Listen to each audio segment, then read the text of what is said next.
The high-performance THz wave generation of diabolo spintronic antenna and its application to magneto-optic imaging. So the object of the study is to perform magneto-optic imaging, or MI, using on-chip imager sensor by utilizing the emitted THz radiation from a diabolo-shaped epitope spintronic antenna and compare the MI images obtained when using an antenna-free spintronic bilayer. So these are the 3D and optical images of the fabricated diabolo-shaped spintronic antenna. And this is the THz element setup and transmission geometry we used in characterizing the diabolo-shaped spintronic antenna. This is the schematic of the on-chip THz generation and detection scheme with electro-optic sampling for obtaining MOI images. So this is the close-up view of the MOI chip. So the probing and the pumping is incident on the spintronic emitter, and the emitter emits radiation, and the emitted radiation reflects in the gold mirror together with the probe beam and travels through the detector. And this is the comparison of the THz emission amplitude of the diabolo-shaped spintronic antenna and the unstructured spintronic emitter. And we see that the diabolo-shaped spintronic antenna emits stronger THz radiation compared to the antenna-free spintronic bilayer. And this is the MI THz waveform comparing the magnet is placed directly on top of the MI chip and then the magnet is placed away from the MI chip. And we see that the waveform reverses its polarity when the magnet is placed away or when the magnet is placed directly on top of the MI chip. And this is also the MI images using the antenna, the diabolo-shaped spintronic antenna. And this is the effective process image. And we compare here the obtained MI images when using the diabolo-shaped spintronic antenna and the antenna-free spintronic bilayer, and we see that the signal-to-noise ratio has improved. So, sa summary, we have demonstrated a magneto-optic imaging, or MI, using an on-chip imager sensor by utilizing the emitted radiation of the diabolo-shaped spintronic antenna, and the signal-to-noise ratio was improved when using the diabolo-shaped spintronic antenna as a THz radiation source. So that's all. Thank you.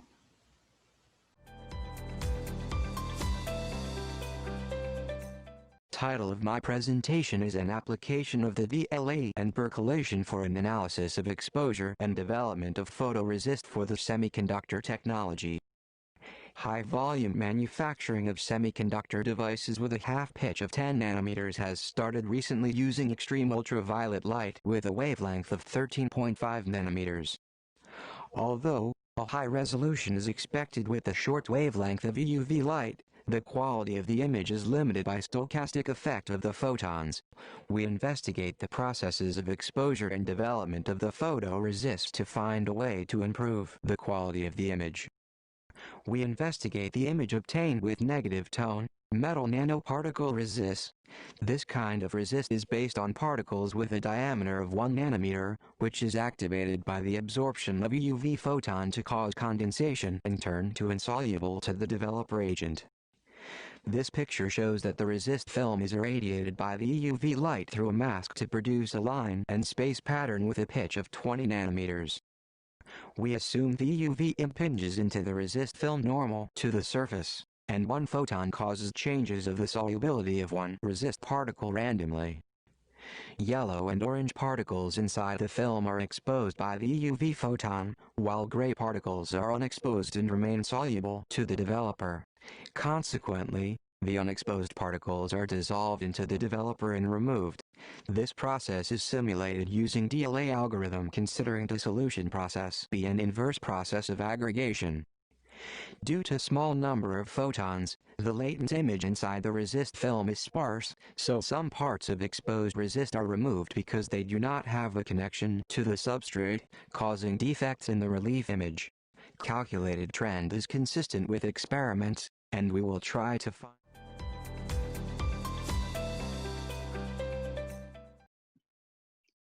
Clay material, such as bentonite, is a critical component in nuclear waste containment.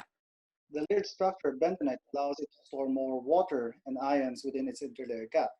To optimize the performance of bentonite-based devices, it is important to understand how water interacts with clay. Here, we investigated the dynamics of water and clay from 233 Kelvin to 293 Kelvin by measuring the dielectric response from 100 megahertz to 2 THz using a vector network analyzer and THz time domain spectroscopy. The complex permittivities were computed, and we use Kolkol function and Lorentz function to describe the relaxation and vibrational processes.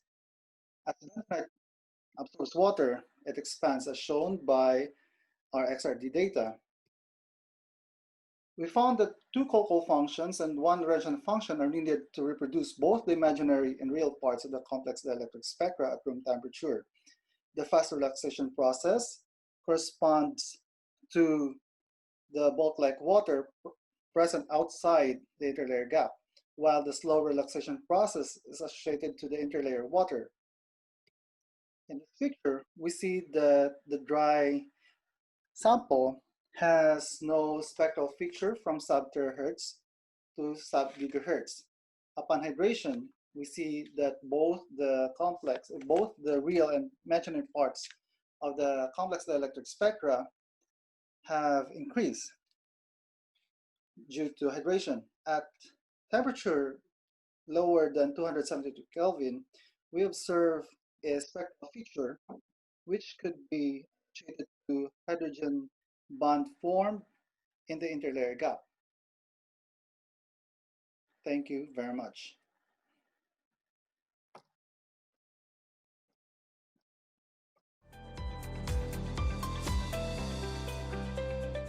Hey everyone, I'm here to present my study entitled Electrochemical Analysis of Carbon Sphere Polyvinyl Acetate-based Electrochemical Double-layer Capacitor. This study aims to fabricate a green in locus EDLC and analyze its current and frequency response. The effect of the carbon spheres on the capacitance of the fabricated EDLCs were also investigated. Carbon spheres were synthesized through hydrothermal treatment of sucrose solution at varying concentrations, from 0.5 to 2.0 molars.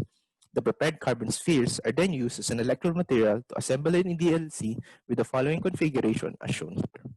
The current and frequency response of the EDLC samples were measured through cyclic voltammetry and electrochemical impedance spectroscopy. A spherical morphology was observed on the SEM image of the carbon sphere samples.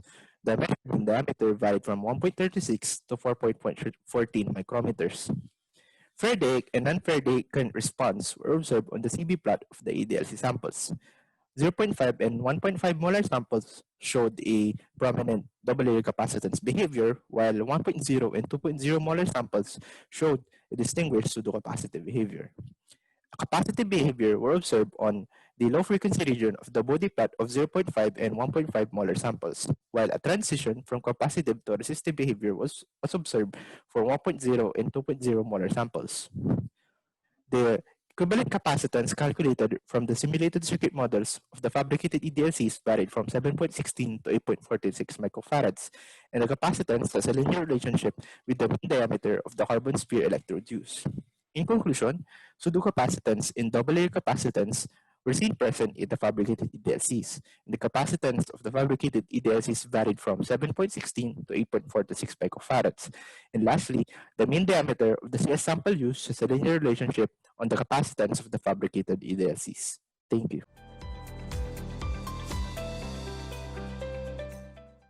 Good day, I am Jericho, and I will present our study, Synergistic Sensitizing Effect of Tingguian Natural Dyes on Titanium Oxide Graphene-Composite DSSCs.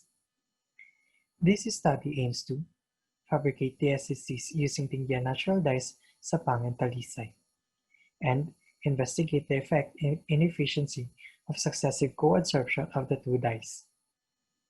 Titanium oxide graphene oxide composite paste was deposited to 3 of the glass substrates, 2 of which were sensitized with the individual dyes, and the third is successively sensitized with Sapang dye after Talisay and labeled it as STSD. The DSSCs were then assembled to have the following configuration. Finally, the efficiencies and the Nyquist plots were gathered through IV and DAS measurements respectively.